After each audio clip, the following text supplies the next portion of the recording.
Assalamualaikum warahmatullahi wabarakatuh. Alhamdulillahirabbil alamin. Namatuhu wa nasta'inuhu wa na'udzubillahi min syururi anfusina wa min sayyiati a'malina. May yahdihillahu fala mudhillalah wa may yudlilhu fala hadiyalah. Asyhadu alla ilaha illallah wa asyhadu anna Muhammadar Rasulullah. Allahumma sholli ala sayyidina Muhammad wa ala ali sayyidina Muhammad. Amma ba'du. Selamat datang kembali di channel kami. Pada pertemuan dan kesempatan kali ini kami akan sedikit membahas sebuah topik, di mana topik ini menjadi penting sekali untuk dibahas, yaitu tentang 10 wasiat Allah kepada umat manusia. Kita harus tahu, wahai teman-teman, bahwa ini adalah merupakan sangat populer dalam ajaran, dalam perjanjian lama dan dalam perjanjian baru. Singkatnya dinamai dengan The Ten Commandments, 10 wasiat Tuhan kepada Nabi Musa. Ada dalam Al-Quran, yang juga dinilai oleh ulama sebagai 10 wasiat Tuhan kepada umat manusia. Hal ini ada dalam surat Al-An'am ayat 151 sampai 153. Mari kita pelajari bersama-sama. Di mana pertama dalam ayat ini dikatakan, A'udzubillahi minasyaitonirrajim. Bismillahirrahmanirrahim. Qul ta'alau atlu ma harama rabbukum alaikum. Katakanlah wahai Muhammad, marilah kubacakan kepadamu apa yang diharamkan Allah kepadamu. Kita garis bawahi dulu, wahai teman-temanku. Kenapa di sini Allah menjelaskan atau mengatakan atau tidak mengatakan apa yang diwajibkan? Kenapa kok Allah mengatakan yang diharamkan? Karena di sini meninggalkan sesuatu yang buruk itu lebih penting daripada melakukan sebuah kebaikan. Yang pertama yang Allah perintah dalam 10 wasiat ini adalah, yang pertama, Allah tusriku bihi syai'an. Apa artinya? Janganlah persekutukan Allah dengan sekutu apapun.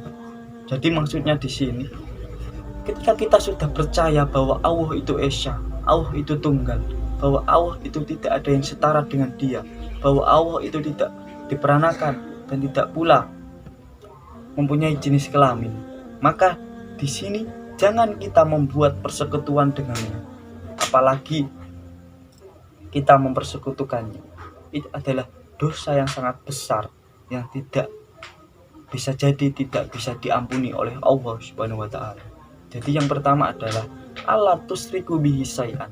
Jangan persekutukan Allah dengan sekutu apapun, dengan sesembahan apapun, karena Allah itu esa. Allah itu tunggal.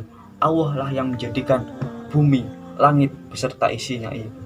Jadi kita harus percaya itu.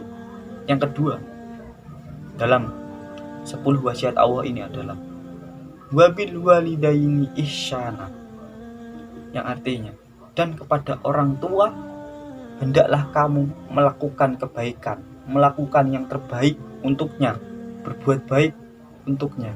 Jadi di sini betapa pentingnya kedudukan orang tua dalam ajaran agama.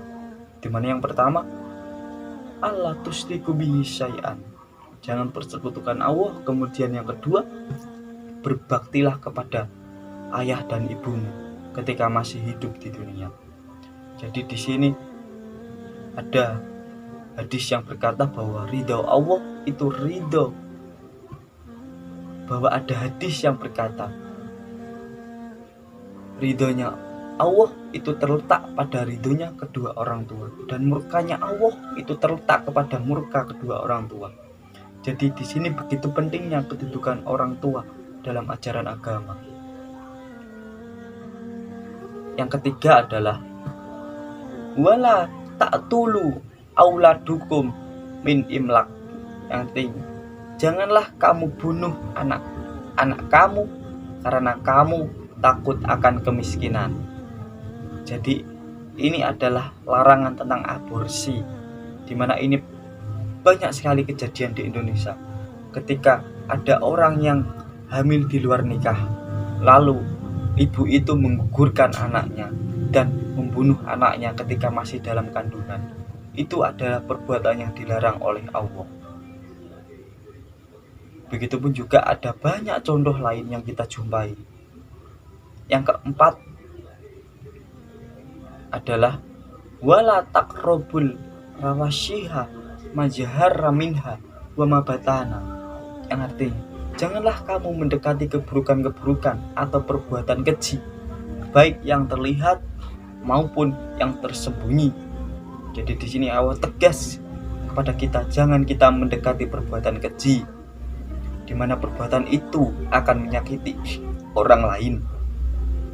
Yang kelima, wala taqtulun nafsal lati haramawahu illa bilhaq, yang artinya janganlah kamu membunuh orang yang diharamkan Allah untuk membunuhnya kecuali karena hak. Demikianlah yang Allah wasiatkan kepadamu agar kamu mengerti. Jadi dari wasiat yang kelima ini, kita tidak boleh membunuh orang yang diharamkan Allah kecuali karena hak tertentu. Misalnya dulu zaman Nabi ketika peperangan itu boleh membunuh jiwa seseorang karena itu adalah hak ataupun suatu yang harus dilaksanakan dalam membela ajaran agama. Akan tetapi untuk saat ini itu tidak diperkenankan, karena di sini Allah memerintahkan jangan kamu membunuh orang yang diharamkan dan jangan kamu membunuh orang yang tidak memusuhi kamu. Itu adalah pesan yang kelima. Yang keenam adalah wala arrobu malal yatimi illa billati hiya asanu hatta yabluga asyudahu, yang artinya janganlah kamu mendekati harta anak yatim kecuali dengan cara yang bermanfaat sampai dia mencapai usia dewasa. Ketika dia mencapai usia dewasa, maka kembalikanlah harta itu kepada anak yatim tersebut. Dalam wasiat yang keenam ini, kita dilarang keras untuk mengambil harta anak yatim. Jangankan mengambil hartanya, sudah dijelaskan jelas dalam surat Al-Ma'un. Ara'aita alladzi yukadzibu biddin, tahukah kamu orang yang mendustakan agama?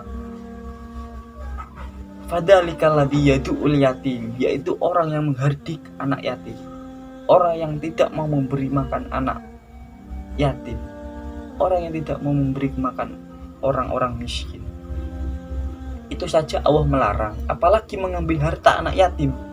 Itu adalah perbuatan yang sangat dolim ketika dilakukan, dan Allah akan memberi balasan yang setimpal kepada orang yang melakukan hal tersebut. Itu adalah wasiat yang keenam. Yang ketujuh, wahai teman-temanku, wa auful kaila wal mijana bilqis, la nukallifu nafsan illa wus'aha, yang artinya dan sempurnakanlah takaran dan timbangan dengan adil, dengan cara yang menyenangkan mitramu dan juga menyenangkanmu. Kami tidak membebani seseorang melainkan menurut kesanggupannya. Jadi wasiat yang ketujuh ini adalah kita dilarang untuk mengurangi takaran dan timbangan, tapi kita dituntut untuk menyempurnakan takaran dan timbangan. Jadi ketika kita mempunyai pekerjaan yang berkaitan dengan perniagaan atau berdagang, kita jangan sekali-sekali mengurangi takaran dan timbangan, dan hendaklah kita menyempurnakan takaran dan timbangan itu dengan tujuan untuk menyenangkan pembeli yang beli kepada kita. Jadi itu yang diperintahkan Allah dalam 7 wasiat ini. Dan untuk yang ke-8 sampai ke-9 ini digabung menjadi satu, dimana ayatnya berbunyi seperti ini. Wa idza qultum fadilu walau kana da qurba wa bi ahdillah i'aufu dalikum wasyakum bihi la'allakum tadakkarun, yang artinya Dan apabila kamu berucap, berucaplah yang adil dan benar, walaupun itu merugikan keluarga kamu. Dan semua janji-janji kamu kepada Allah sempurnakanlah, di mana salah satu janji kita itu adalah inna sholati wa nusuki wa mayahya wa mamati lillahi rabbil alamin. Dan yang 10 yang terakhir adalah wa ana hada siratin mustaqiman fatabi'uhu wa la tatabi'us subula fatafarraqu bikum an sabilihi dalikum wasyakum bihi la'allakum tatakun. Dan sungguh inilah jalanku yang lurus lagi lebar, maka ikutilah jalan itu, jangan kamu ikuti jalan yang lain yang akan mencerai-beraikan kamu dari jalannya. Demikianlah dia memerintahkan kamu agar kamu menjadi orang yang bertakwa. Jadi itulah 10 wasiat Allah kepada seluruh umat manusia. Dari wasiat ke-1 sampai wasiat yang ke-10 kita bisa cermati bahwa perintah tentang sholat, perintah tentang zakat, perintah tentang haji, perintah tentang ibadah-ibadah yang berhubungan dengan sholat tidak dicantumkan Allah di sini. Jadi apa artinya? Jadi ibadah itu tidak hanya sholat, tidak hanya zakat, tidak hanya puasa. Inilah perintah Allah, inilah wasiat Allah kepada seluruh umat manusia. Jadi jangan berpikiran bahwa ibadah itu hanya sholat, hanya zakat, hanya puasa, hanya haji. Ini adalah wasiat Allah kepada seluruh umat manusia yang harus kita ikuti dan harus kita laksanakan selama kita hidup di dunia. Jadi mungkin itu adalah pelajaran singkat tentang 10 wasiat Allah kepada seluruh umat manusia. Demikian yang dapat kami sampaikan, semoga ini bermanfaat dan kurang lebihnya kami mohon maaf. Billahi taufiq wal hidayah. Wassalamualaikum warahmatullahi wabarakatuh.